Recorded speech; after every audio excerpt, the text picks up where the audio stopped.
Welcome everyone to the second episode of River City Vibe, where we are covering culture, commerce, and conversation. And we are your hosts, Kimeka Campbell and Elyse Irvis. How you doing, Elyse? What's going on? It's been a week. Yes, it has. It's been a lot. But, you know, finding joy in the little things, little moments. Absolutely. And we got a lot to talk about today. I think so many interesting things have happened. We are nearing the end of summer. And as we know, Harrisburg is a summer festival city. Yeah. And so we've seen so much this summer. It's a bit of a transition. Transition period, yeah, for sure. Yeah. Cold nights. Yes. Like, this is what I like to call the Pennsylvania splits. Like, it'll be 80 degrees in the daytime and 55 degrees at night, which I like. Not everybody likes that, but I like to get under the covers and like a hoodie. Yeah, definitely. It's hoodie season. Yeah. Exactly. It's hoodie season. And yeah, I'm excited about what the fall is going to bring for us in Harrisburg. Mm-hmm. Last time we were together, we talked a lot about the downtown revitalization. We have some updates on that, don't we? Yeah, it's still hot tea. Still Very very much hot. still hot tea. Yeah, so tell us about it. Okay. So, yeah. So I think that we are going to be seeing some interesting conversations popping up. And I know that one of the entities that is going to be continuing the conversation on downtown revitalization is Penn Live. And they have decided to continue their series on downtown revitalization. And they are going to be starting on Monday nights. I don't know what the frequency is yet, but I do know that they have a really interesting panel coming up on Monday the 15th. Yeah, because last time we talked about who wasn't in the room. That's right. Right? That's right. Like, who's telling the story, who's invited, who's not invited, right? Yeah. Who's left to try to find the link online and catch the replay versus who was in the room with everyone at the time. But I like the sound of Penn Live saying, you know what, like, we can be that stakeholder, because during that meeting they brought up about, you know, comparing contrast to Lancaster a lot, and how Lancaster's newspaper, when there was conversations about particularly like divesting in downtown, that newspaper actually like got a bigger building or something like that, like doubled down and stayed in the city, and how Penn Live was an example of an institution that left. That's right. So it's like, this is a great way to, you know what I mean, put your time and effort where your heart is. And that's into Harrisburg. So I love that. So they announced who's going to be on, and they're inviting more people into conversations. And I think that is an important point. The more people into conversations piece is, I think, what we wanted to see. We did ask for that. We absolutely did. And I feel like feel heard. Coming back this time and having that immediacy of recognizing what we were asking for is great. For it to be that simple, because I really do believe a lot of the times it could be that simple. It could all be so simple. It could all be so simple. So Monday, we are going to hear from a new set of stakeholders, and I'm very excited to hear from them. So before I go into that, though, I want to tell you who was there before. At the first Penn Live meeting, it was Sheila Dow Ford, Executive Director of Impact Harrisburg, Bradley Jones, President and CEO of Harristown Development Corp., Gloria Merrick, Penn Live editorial board member, and the executive director of the Latino Hispanic American Community Center of Greater Harrisburg, and Ryan Unger, the president and CEO of Harrisburg Regional Chamber and CREDIC. A very experienced panel. You know, of course, you know, we had said what we wanted to see. And I think this next panel is going to be very interesting. We have Justin Browning, businessman and owner of the soon-to-be open Capital City Music Hall on 2nd Street. Ooh. And Justin is like, 40s, white guy, been a part of the scene for a long time, doing really great things, a younger representative of some of the business owner, Harrisburg scene, Doug Neidig. Did I say that right? Yep. Chief Executive Officer of Greenworks Development and President of the LCCM Solar LLC, a developer of nanotechnology based on photovoltaic cells. That all sounds very interesting. I don't even know what a photovoltaic cell is, but I am happy to find out. I will ask him at the forum. And he was also part of the team that launched the STEAM Academy, which I thought was very interesting. Okay, I was going to say, Neidig sounds like a familiar last name growing up in Harrisburg. That's right. But I couldn't put my finger on. Put your finger on what it was, right? And then we have Sachiko Baez, the chef at Coda Rouge. Love that. Upscale, newly opened restaurant on North 6th Street in Harrisburg. Yeah. And if you haven't had her cooking, She is Y'all missing out. quite amazing. Like she's very, very talented. The concepts are excellent. I had the matcha waffle matcha chicken and waffles. That's what I want to say. Matcha chicken and waffles. Very good. Definitely a plug to Coda Rouge. Yes, that big plug. And the last person on the panel after Ms. Baez is Robert Torres, Executive Director of Tech Centro in Harrisburg. We love that. Love that. And former We love that they chose to open a new store, like space, in and it is Harrisburg. It is right in Midtown. It's right in Midtown. And on 3rd Street, I believe. On 3rd, yep, near 3rd and Riley. That's right. Next to the smoothie spot, Midtown Juice Bar. That's right. And he's also the former acting Secretary of State and former Secretary of the Pennsylvania Department of Aging. So a very, I think that panel really speaks to what Harrisburg looks like, and I hope to see more of that. It's going to be on the 15th. You can look up more about it. You can see it live. I also want to plug, like, I think we've been using the word pillar, yes, and stakeholder. We use those words, and like maybe some of our audience is confused on who that could be, who that may be, right? Because it's contextual. But here, right, those entities. Yeah. Where they're located geographically, yes, right? Their level of capacity, right? The size of those teams, yep, the amount of people they see day to day. I think it is a great representation, absolutely, of what we refer to pillars, right? Because all the little micro businesses that exist in between, right? The smallest ones, but that are still in that same foot pattern, yes, traffic flow. Absolutely. I like what they did there. I love that. I love Penn Live. But good job. I mean, we like it. We're here for it. So I can't wait I was trying to look while you were talking to see if they were going to be doing it live and in person. Mm-hmm. I did not see that. So that's a question I have, but we can keep talking about that. So this is also a part of the series. You're going to see these conversations popping up a lot. And there's something I want us to flesh out live a little bit, because I think this conversation is going to help us talk about how we all parts and all stakeholders can keep the conversation going, keep the energy around it up. And one of the things that I want to talk about with that is all roads lead to downtown. I want us to kind of flesh out. I want to do a half-day workshop. I want us to do something that focuses on the non-traditional ways, right? The non-traditional ways that our economy is supported, and who those players are. So I don't know. What do you think about that? What do you think of doing like a kind of a workshop around centering and really uplifting the voices of non-traditional economy drivers? Need it. Yeah. Need it, want it, love it. I'm here for it. Let's do it. Yeah, I love it. Yeah. Date, location. Yeah. List out some folks downtown, spread the word, and let's do it. Yeah. And and the reason why literally culture, commerce, and conversation. Literally culture, commerce, like conversations of commerce and culture for a half day, because we'll include our voices. Yeah. We're gonna be like, as a downtown business owner, absolutely, like I want my voice heard too. And it's like, how do I do that? Well, I join a community, and we are a community, and I don't, and as you know, the downtown businesses don't get to see each other because they're always in their own business. You're always working. So very much needed. Yeah. And these non-traditional, like we have, and when I say non-traditional, I'm not saying like weird. Like a lot of people hear non-traditional are like, oh, off to the wayside. No. We think attorney, law firm. Yes, you think, exactly, right? Like a traditional sort restaurant. of office suite. And those folks are always a part of the conversation and important to the conversation. But then we have like folks who aren't following the beaten path that I think we should highlight and also talk about their work. Since the last time that we were here, I had shouted out Found, but they're closing. Sad story. Such a sad story. Very sad update. And how do we save? That's another non-traditional space that I think was extremely important to have. Found, which was the Stash, and it was a collaborative of other local small businesses that came together and opened a storefront together. So beautiful. And they lasted pretty solid 3 years. I feel like we had them 4 years, maybe 3 or 4 years. I think it was like 3 or 4 since at least 2022.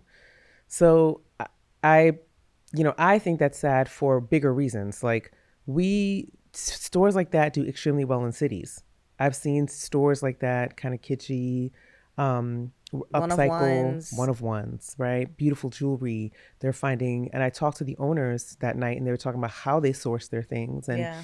they went to regional estate sales, and they would pick things that they thought that people would like. That we're constantly living in an era where people do like to upcycle, and they do like to have very unique pieces that aren't made in mass manufacturing and Right. fast fashion, Yeah. right? And so I think that was such a beautiful element to this, to that space, Value. to Value that street, added. right? So much value added. So I was sad to hear that. Me too. And I'm hoping, I know they're going to exist online still, but I very much loved, being able. I've only bought two things out of there, but it was two things that I like. It was like a pair of earrings and like a button, right? But it was cool things that you don't find anywhere else, and it was, to me, it was uniquely Harrisburg.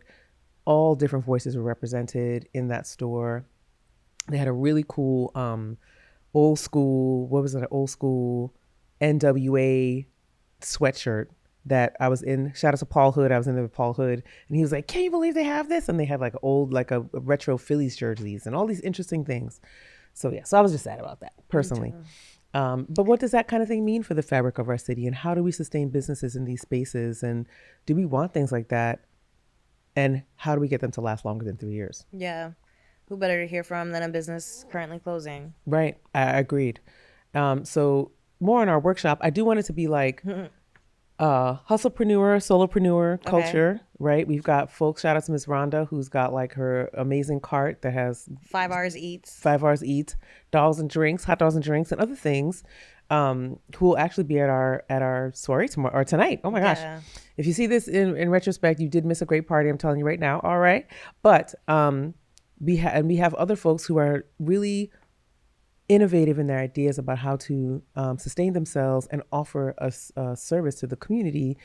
So those folks, our food culture in Harrisburg, I think, are non-traditional, non-brick and mortar food folks. I'd love to see. Who else would you like to see? I feel like those are two of the big ones that I would want to put in there. Yeah, I think somehow incorporating like artists like Sprocket Mule Works, Definitely. right? Like, I know the Sprocket Mule Works partners with the Berg. The Berg is a bit on the non-traditional, right? Because they're kind of one of one niche. Absolutely. And they do marketing. Yeah. For that area, you obviously being a focus. Even like in a dream world, the gas stations, the Facts. Market on Market, Facts. the corner store. Yep. That's over on Market Street. Even the one on Second now. We have a little. It's not on a corner. Is it on a corner? But the convenience store that's there on Second Street now, and having those owners. A lot of those folks are Black and brown folks too. Yeah, there are 2 co-working spaces. Yeah. Or any co-working spaces, any folks like that. And that's like a newer conception too in our city. Like co-working is less than 10 years old in the city limits. Yeah. So all these new business ideas and things I think are super interesting. Super and then, non-traditional. Exactly. And the last thing I want to do in that workshop like that is I want us to map out what we want our downtown to look like. Like I want to take a moment, take an hour and just have people say, well, what do we want this to look like? And truly map it out. Yeah, maybe that's the actual outcome. We literally can produce a map. Shout out to our Keystone Merge, Braided River Venture Capitalists in York, and CIE right downtown, who invested in a literal map, an eco map for small business owners. That's it could right. literally be like that. Exactly right. So like, how do we get community input? If we're just talking about, not just, but if we're talking about our downtown, if we're focusing on our downtown, what do we want it to be? What do we want it to look like? And I think doing that physical work of being like, like a coffee shop, a thrift shop, a gym, some sort of like groceries, and a food truck. Exactly. And going back to that 15, what does your 15-minute Harrisburg look like? Yeah, like, you did ask that last time. Yes. Like, how do we get to this? How do we get to a thriving downtown that literally anywhere in the city you can get? If you get to downtown, you're going to get what you need. Yeah. Right? How do we do that? Yes. So wouldn't that be cool? Yeah. I thought that'd be really cool. So yeah, Love I'm that. excited about that. We'll keep talking about that, Elyse, what we want our workshop to look like. And we'll let you know when we do it. And we'll invite everyone to be a part of that conversation. Yeah, please, always, when you guys are tuning in, if something sticks out, you guys want to join the conversations, let us know. Reach out. So we're going to transition to our next piece. We want to talk about Capona and Festival Harrisburg And we had a very interesting thing happen, terrible thing happen with safety at our Capona. At the Super very scary. last hour, someone drove a car through the festival Literally. and hurt 3 people. And one of them was a city worker. And I bring this up to say one of the most beautiful aspects of Harrisburg, Capona in itself, and the history of Capona, which was celebrating, which means sparkling water, literally sparkling water or sparkling river. And I never knew that. yeah, it does. And it comes from the native I'm language. crying. I never knew that. Right? And so, listen, you know me. I'm always like, what is it called? I'm always like, First of all, it's the way we all call anything downtown. The Capona. It's May. The Capona. Everybody's a Capona. Everybody calls it the Capona. Because it's on the river. But it's so apt because it is on the river. The whole time, we're just describing the river. Whole time. Right. So, and Capona was, the history of Capona was in 1916. They had completed the river steps. Okay. And that is why they had the celebration. And it used to be like a true fair with like a Ferris wheel and all these cool things, right? So I think that's one of the most it is one of the most formal. I don't have to think it, like it's not me who thinks it, but it is one of the foremost celebrations that we have on the river. And it is 100 years, over 100 years old. And they always clean up what I call duck poop alley. So the ducks are like always down there. They clean it all up for Capona. It was beautiful. The river looked beautiful. It was very nice outside. And I took a really pretty picture. You can go on my personal Facebook page for my friend. I think I made it public. You can see I took dad and baby on the river because there was a cute little dad and his child. I did see that picture. Yeah. And it looks so gorgeous. It just looks so gorgeous. Oh my God, now she's about to be a photographer. Right. That's my new hobby. I'm going to take that up too. But it was just so cute. And I did it. I asked permission. I was like, hey, can I take a picture of you and everything? But it really, to me, encompassed like the beauty of the river, the beauty of having such a resource nearby, and what it means for us to cherish and keep those things safe. A lot of folks ask questions about how can we keep festival culture safe in Harrisburg. You know, we've had, I don't even have to tell you guys, we've had all the incidences of that, of different safety issues, but what does it look like to have a safe festival season? I think largely this festival season was very safe. And to have that happen was just kind of actually off, an outlier. But people are still concerned about safety. And of course you're going to be concerned about safety. So what are your thoughts on that? Oh, I did. I've been feeling that. That's definitely a thing that's shaking everybody up. I had left an hour before. It had been the only time I had gone down there. It was just an hour before that happened. I had gone to my friend's house afterwards, and as soon as I get there, she's freaking out. Her daughter's down there, but her daughter calls and says they happen to be at City Island. And you want to know how we knew about it in real time? How me personally, my family, Channel 5 Ratchet News. Yes, that's right. That's okay. Right. A quasi entrepreneurial media existence. Right? Non-traditional. Right? A non-traditional business based right here in the city. Yeah. Right? So, yeah. And she saw it on her phone, called my niece, and she was like, stay on City Island, don't come to the other side. She was like, Lord Jesus. Like, is a random car going to be coming speeding down the City Island non-drivable track? Like, you know what I mean? Like, she was a little shook up. But then I also think back to I went to the Roots concert for the first time a couple years ago, and this was post Travis Scott concert death, right? And we think about how that disrupted everything. And it's concert culture has changed, y'all. I went to the Roots picnic the other year with a group of friends. One was a married couple, colleagues, and people were passing out, right? Like left and right. I had never been to a concert seen that many people just drop to their knees, and maybe it was really hot, dehydration, all the factors. But my point is that was the first concert I went to where there were like people strategically placed, like security type people, so that and whenever they saw a group of random people in the crowd waving their hands in a weird way, they would stop the music. Yes. Right? Yes. Like, and that's not normal. That's new. But new. I think that is, I said this recently, actually. I said this is what I keep saying. We need folks at the table who have the capacity to move at a quicker pace than what we're used to government working, right? That type of culture, react. We need a response, right? Let's get creative. Let's get innovative. We have all this tech stuff coming, tech succession, Center of Innovation Entrepreneurship, you know, what's sci-tech, like all these things, right? Why don't we have buttons on the trees, clipped around the trees for Capona, help buttons that alert something that happened? You know what I mean? How can technology be a part of whatever's next to come? But, you know, I don't want us to ever entertain not celebrating, not creating moments for joy because out of fear, right? When I walked down the Capona, I was startled, but not scared or concerned because every single block alley that they had cut off, it was a cop car. Cops in the car, right? And they also had they had set up a speaker system all the way down the festival that was like, if you see something, say something. They had you know, your bags could be searched for the festival, so they were absolutely having that messaging. And I know you can't plan for everything, right? Like people are weird, but you do see things happening.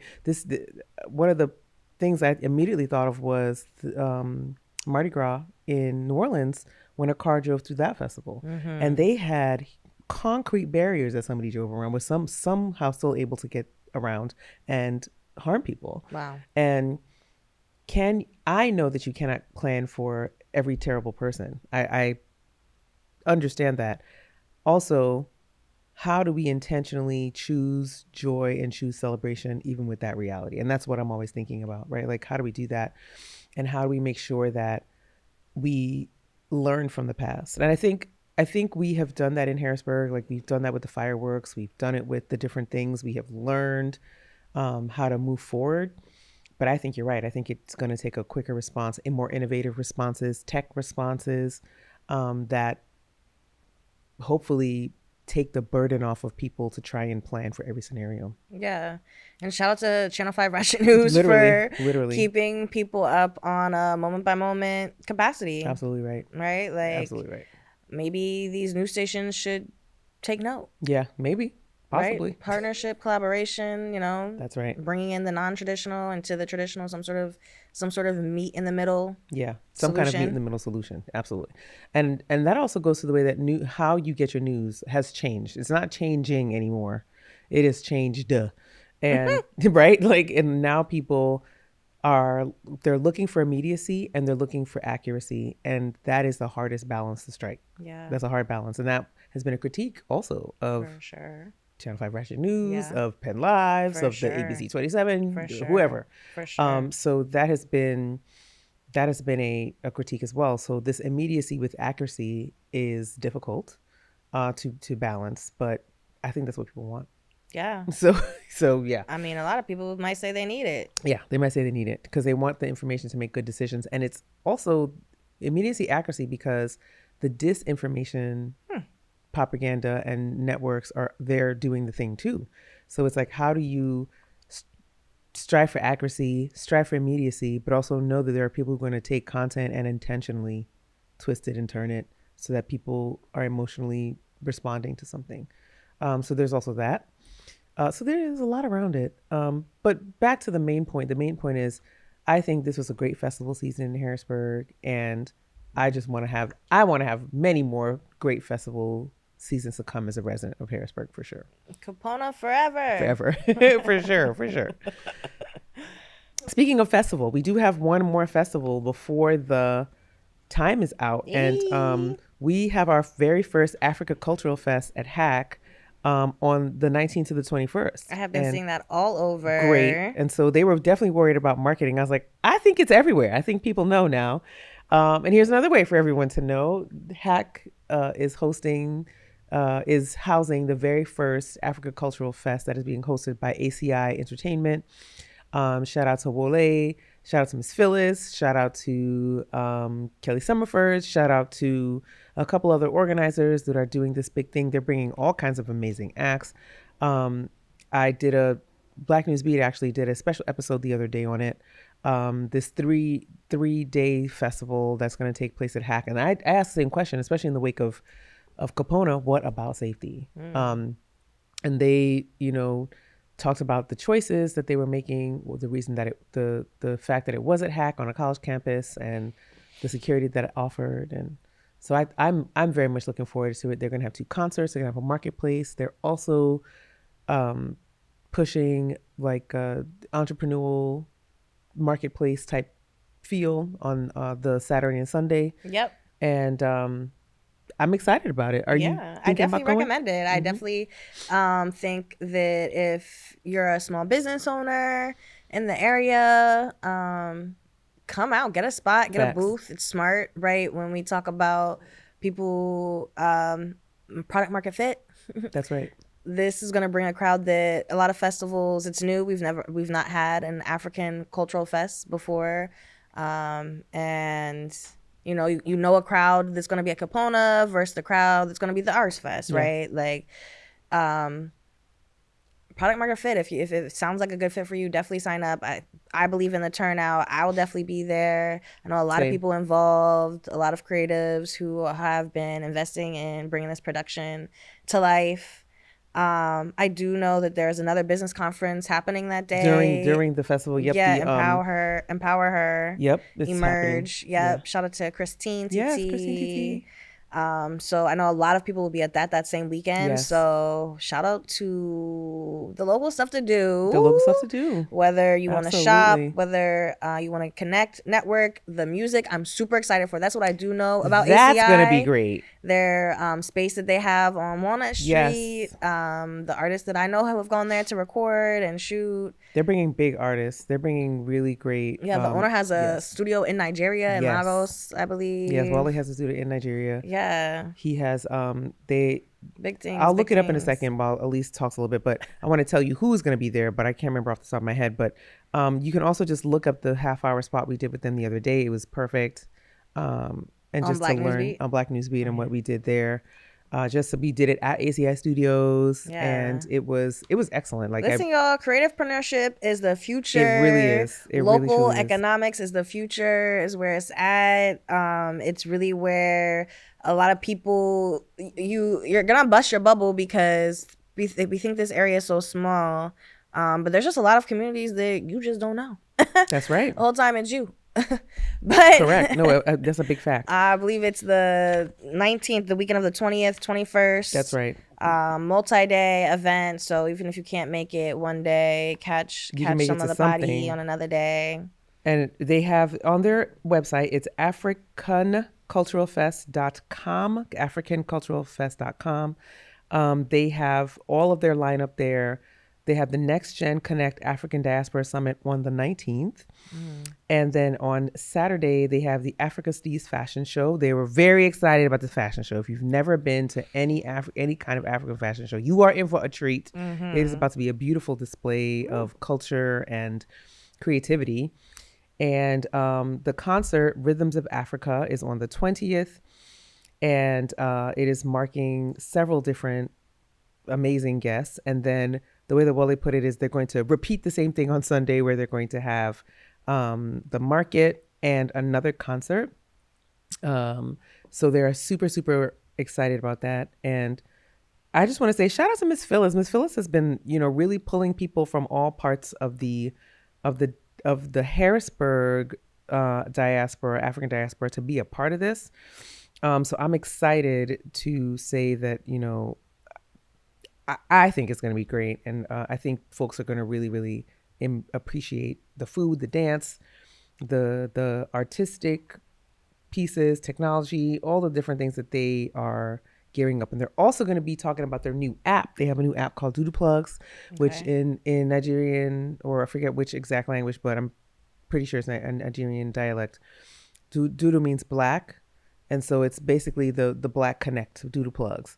And they're going to be talking about all the different, they're hoping to have the prototype done by then to introduce people to, so that they can connect from here to the motherland. Period. So it should be interesting. Period. It should be really cool. Yeah. So I don't have too much more to say about it, but I am excited. And the question I have about that is, how does culture make Harrisburg more livable? A lot of folks have concerns. I'm going to put that in air quotes, concerns about cultural celebrations. But why is it important to have cultural celebrations, and how does that affect the lives of residents here? Yeah, I mean, being able to see yourself, being able for your like the next generation, right? Your kids, your nieces, nephews, grandkids. Everybody wants everybody wants to be able to pass on how they lived life Yeah. in a certain way, and there's a lot of value in that, right? So we hack hosts the Indian Day. Exactly. And when I tell you it's packed. And the food is and there's crazy. so much food. Ooh, the food. The fact that only happens once a year Yeah, to just me. once. The fact that these things only happen once a year to me.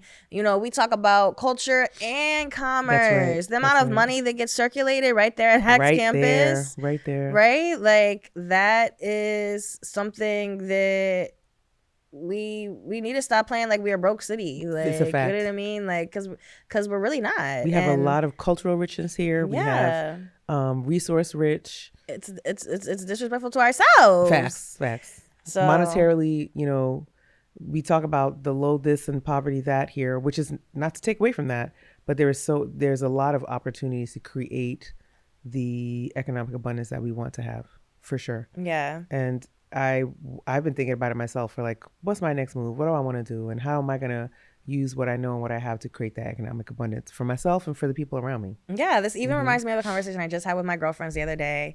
We're all born and raised in this area, Central PA, and we are all best friends still today. Shout out to my sisters. And so cute. And one of our girlfriends coming into town, we're like, let's plan a whole day. Like, take off work Friday, y'all. Let's do something from 10 to 2. Let's do something from 4 to 6. And I happen to have my, we're going to this taste testing event at Culture and Commerce. That's from 4 to 6. So happy hour taken care of. That's cute. And when is this? You didn't tell us what day? September 19th. Ooh. Yeah. Third on the Berg. Oh, yeah. Yeah, right? Yeah. And my one girlfriend goes, oh, there's nothing to do in Harrisburg for real. Like, we're thinking about, do we go for some suggestions on the table where do we go get our nails done? Do we go to brunch? Or do we go on a hike? Yeah. Right? And my one girlfriend is like, let's go eat someplace we've already all been and things. And I'm like, y'all never been on a hike. And let's do you're it. Talking about there's nothing to do here. That's because you don't go. Because you don't go. Because there is a hike. There are things to do. Yeah, stop saying that. It's just like you literally, we get into our own routines. Facts. I don't want to call it a rut because it's not necessarily taking away from people's joy. Going to Hershey Park every week with your kids is an investment that you get to make living in this area, right? But there are other things. There are other things to do. Restaurants, yes, but places outside too, like free things, like, you know what I mean? And I'm excited. I'm going to be pressuring them into going on this. I love that. Friday morning. I love that. Yeah. And and my other friend, the one who's coming into town, she's like, well, Harrisburg does have things to do. It's mostly events. And it's like, well, what if we stop thinking about things like as events? Like, to me, Capone is more than an event. It's like it's like an institutionally part of our history. But absolutely a lot of us are from here and don't even know that. And that it's a piece of infrastructure. That's right. That these cultural celebrations are infrastructurally keeping the region alive. A vibe. Facts. Yeah. Mm-hmm. Absolutely. Right? A vibe. River City vibe. Exactly. and the other thing that I want to say to that, like, I am also planning a weekend. My siblings are coming up. They're not from here. Okay. I don't know if you guys don't know, but I'm not a Harrisburg native. But gasp. And people, I've been here for 15 years and people will still tell me, well, you're not, you're kind of new, because everyone else has been here for their whole lives. But my siblings are coming up and I want them to come visit me. I've been wanting them all to come visit for a while, for many years. And I finally got this opportunity while we are all on this side of the living to show them our region and show them Harrisburg. And I am so excited. They're coming at the end of October. They're coming right before Halloween. Like, it's about to be a vibe. Like, it's about to be so lit. And I'm already like planning things like, what can we do? I mean, we can go to Hershey to see a thing, but what can we do in Harrisburg? What can we do in this region? And I'm already putting together my little itinerary. So I will tell you guys all about that.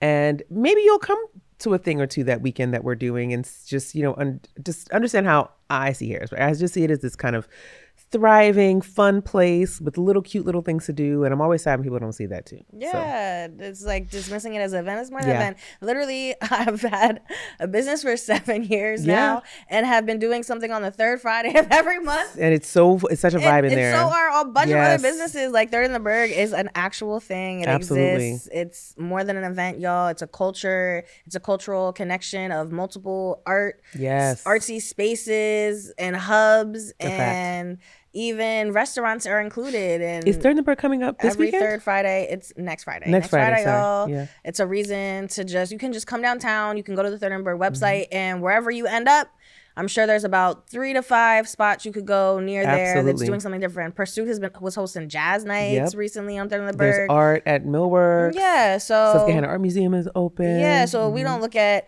other bigger cities and be like, oh, their first Fridays, what's an event? No, it's like the culture of that city. Like culture of that city. we are such a culturally rich city, and there are a lot of things to do, and a lot of it's seasonally, but that's a beauty of living in central Pennsylvania. Agreed. Yeah. And we get to see all 4 seasons here too. Yeah, That's I what I saw love a leaf about being drop here. the other day. I was It like, brought it's me coming. both sadness and joy at the same time. Right. Like, oh, summer's over, but fall. Very much 50-50. Right. I know I did have like a 'em pumpkin both. spice latte the other day and I didn't like it. didn't have one However, pumpkin spice latte season is upon us. not I was really like, oh, prepared this one's yet. not great, but Ready. that's fine.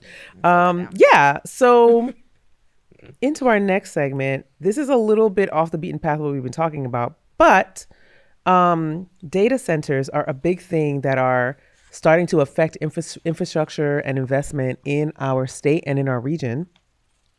Dauphin Highland Golf Course in Swatara Township sold for $45.6 million and is slated to become a data center. Susquehanna Township and surrounding Dauphin County are being eyed for further development. And Amazon's $20 billion Susquehanna nuclear data center deal shows the scale of energy use coming to PA. And this is an important conversation that people need to start getting involved in because it's going to affect everybody. Yes. And I don't think people realize that yet. But first, what is a data center is the question. Question mark. I'm not going to belabor you with all the full details, but basically data centers are supporting tech innovation, particularly in the AI space. And they're housing these great big information hubs that are passing the hardware of how you pass this information back and forth, how we use all the different AI, internet, and other things that we are using now. That is where this information is stored. It needs to be cooled, it needs to be run, it needs to be maintained. And those centers are coming to Pennsylvania. We have a few in Pennsylvania, but states like Georgia have way more. Surrounding states have way more than we do. And I shouldn't say surrounding states have way more, but I think it's been a little slower to come to Pennsylvania for various reasons. The Pennsylvania Utility Commission did a study on how data centers are going to affect our utility usage and payments and price of utilities. And I think a lot of our neighboring counties like Lancaster County have been having robust conversations. They're a little bit further along on that than we are. The power company already said, listen, this is going to raise everybody's rates, so get ready. And so these are the kind of things that are coming. But on the other hand, it's going to bring jobs to the area. And it's going to be bringing a very different type of workforce that we've never seen before to the area. So good or bad? Yeah. Do we know? I mean, it definitely connects to what we've been talking about, right? Like I said, today was all about balance between development, new development, right? And culture, affordability, and opportunity. That's right. Right. And I think it also kind of goes hand in hand with the conversation about downtown, right? Like location of resources, location of investment, right? We talk a lot about, I think there are a lot of narration. People try to twist the narration into it being about neighborhood versus neighborhood. Like we're definitely not here to care to necessarily talk about why they chose Susquehanna or this location or this building for the investment. But the motion this happens when you drop a new entity, the institution like that in a region, there's going to be an overflow and abundance of cash flow. Absolutely. Right? Jobs. I mean, $45.6 million in Swatara Township, a golf course sold for that. That's a lot of money. that tells me that even more, they're going to make a ton of money from this, right? So like, this is going to be what we call buku money. Like $45 million is a lot of money to spend on a golf course. That means that it is worth, for that company that is buying that to make this data center, it is going to be worth at least $1 billion, right? Over time. Yeah. And that's, and how do we hold companies accountable so that the growth is shared is really the question for me. So these companies that can afford a $45 billion investment in a golf course in a neighboring township, Soterra Township. You know what I'm excited for is how things like that happening and more of that happening for what that means for downtown Harrisburg. Facts. Is people would see it, the affordability and convenience of living downtown, away from their job, away from their work. Yes, absolutely. Right? Like that's going to be a whole new set of incentives. That's right. To have affordable, to increase residential housing downtown. Yes. Which combats the issues with the capital leaving. Right? That's been a part of Facts. that conversation. It's a solution. It's right? a solution. This motion helps accelerate the pace of these other solutions on the table. Yeah, agreed. So it's exciting in so many different ways. Very exciting. But the balance piece, right, is the community has leverage. Yeah. Right? Just like people were up in arms when the community has leverage. Yeah. And I think that the local folks on the ground should consider coming together and putting together what people refer to as a community benefit agreement, right? CBAs are common between developers and neighborhood nonprofits, neighborhood organizations, and they basically list out agreements to treat each other well. Yeah. You're gonna come and spend this 40 billion boohoo money, and it's gonna do this to us in these different ways, more taxes because of the utility, Yes. more increase of value, things Yes. will cost more, whatever.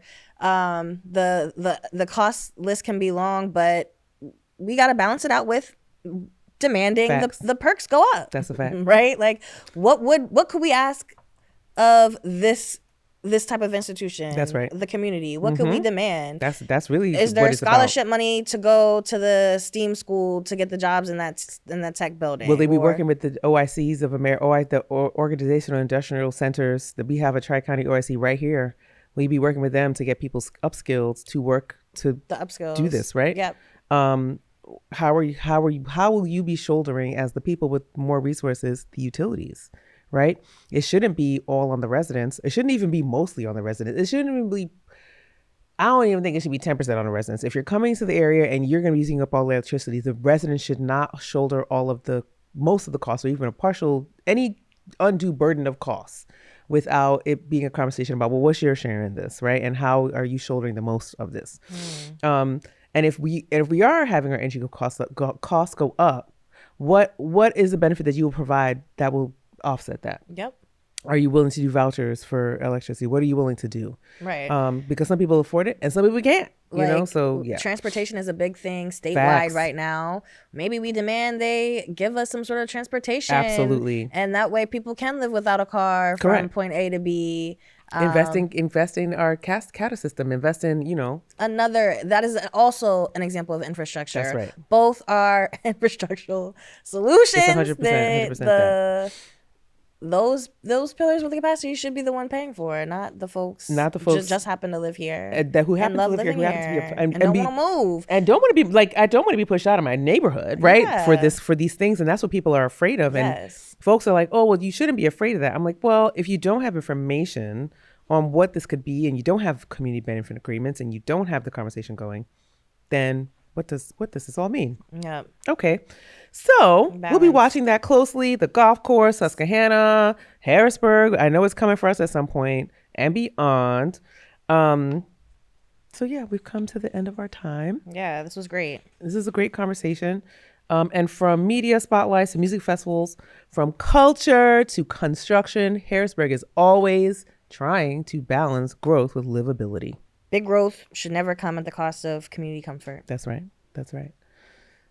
Thank you guys for tuning in to our second episode of River City Vibe. We'll be back with you again soon. And in the meantime, hashtag River City, hashtag HBG, and let us know what you want to see on the show. And also give your input on any of the topics that we've been talking about today. Until next time, I'm your host, Kimeka Campbell, and I'm here with Elyse Irvis. See you guys so soon. See you guys very Thanks for soon. tuning in. Bye. River City Vibe is a people-first look at Harrisburg, neighborhood by neighborhood and block by block. We're here to showcase what's working, what's changing, and what's next.